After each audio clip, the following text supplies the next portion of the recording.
ہمارے چینل کو سبسکرائب کریں اور بیل آئیکن کو دبائیں۔ ایک یہودی کے پاس ایک مسلمان ہیرے تراشنے کا کام کرتا تھا، جو اپنے کام میں ہنرمند اور حد سے زیادہ ایماندار تھا۔ یہودی اس سونار کی کاریگری سے بے تحاشا نفع کمانے کے باوجود اسے مناسب معاوضہ ادا نہ کرتا تھا، جس کی وجہ سے وہ بمشکل اپنے گھر کا خرچہ پورا کرتا تھا۔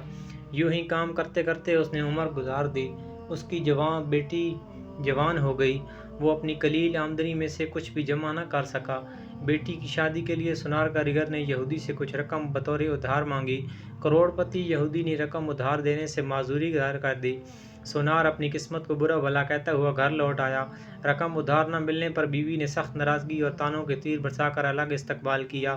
پریشان حال بیچارہ ساری رات سوچتا رہا، اب کیا ہوگا۔ دوسرے دن وہ دکان پر کام کے لیے نہ گیا۔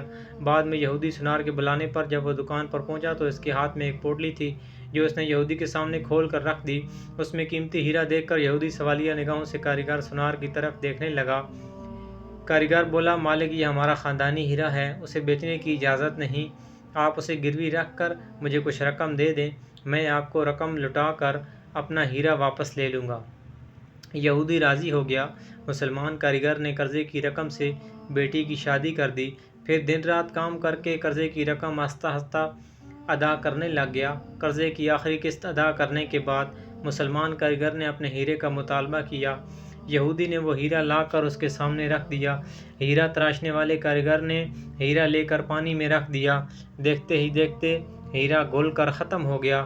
ہیرا تراشنے والے کاریگر نے کہا، مالک، یہ مصری کی ڈلی تھی، جسے میں نے اپنے فن سے ہیرے کا اس طرح سے روپ دیا تھا کہ آپ جیسا سونار بھی دھوکہ کھا گیا۔ آپ نے میری عاجزی اور درخواست پر قرضہ نہ دیا، جس کی وجہ سے مجھے یوں آپ سے رقم نکلوانی پڑی۔ میں مسلمان ہوں، اس لیے بھاگا نہیں، آپ کی پائی پائی ادا کر کے سرخرو ہو گیا۔ افسوس کہ آپ نے میری قدر نہ کی، اسی لیے ملازمت چھوڑ کر جا رہا ہوں۔ کاریگر یہودی کو پریشان چھوڑ کر چل دیا۔ اللہ تعالیٰ کا حکم ہے کہ ضرورت مندوں کی ضروریات کو پورا کیا جائے۔ ایسا کرنے سے معاشرہ سے برائیاں ختم ہو جاتی ہیں۔